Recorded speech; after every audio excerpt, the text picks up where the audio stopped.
Welcome back and thank you for being tuned in. Let's get you breaking updates now coming in from Iran. At a time when the focus is on Venezuela, Iran continues to remain on the boil. In fact, details coming in, reports suggesting 35 people have been killed. There are 1,200 protesters who have been detained. So mass protests taking place in Iran, after which 1,200 protesters have been detained. The activists have also flagged fresh casualties, saying that there are children among those who have been killed. The security forces have also been killed in these clashes. In fact, in more breaking updates coming in, India has also issued an advisory for Iran as the protests continue in Iran. An advisory has been given by India saying that non-essential travel to Iran should be avoided. That is the advisory that has come in from India. My colleague Rishabh is joining us on the broadcast with the details.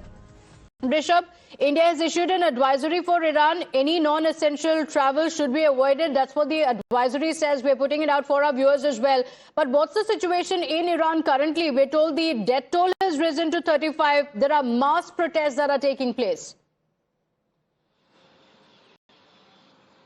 Well, the death toll has risen to 35 is an official number. The numbers are yet to come in, given that it's a nationwide protest and various provinces of Iran are facing anti-regime protests. Now, the Supreme Leader of Iran has also asked the security forces to go brutal on these protesters, terming them agents of West. This is what Khamenei has said.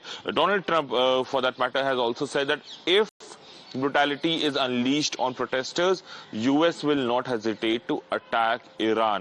How that attack would be on Iran, what that attack would be on Iran is not known to anyone right now. Meanwhile, India has issued an advisory to its national who are in Iran or planning to travel to Iran. Whoever is in Iran has been asked to be in touch with the embassy in Tehran. Whoever is planning to visit Iran have been asked, if it's non-essential, do not travel. Remember, till very recently, there was a visa-free regime for Indians in Iran, and that's when we saw many Indians going to Iran for tourism, business or other purposes as well. There have been incidents as well where Indian nationals have gone missing from Iran. So now India doesn't want any such situation, and that's why that advisory has been issued. The embassy in Tehran, India's embassy in Tehran is, burning the midnight oil to ensure that every Indian is mapped beforehand, that if the situation arises, the evacuations can be done easily. But for now, Iran is actually tense. The way things are unfolding in Iran, be it domestic or internationally, especially when what has happened to Venezuela, the way US is now taking an aggressive posture against any adversary.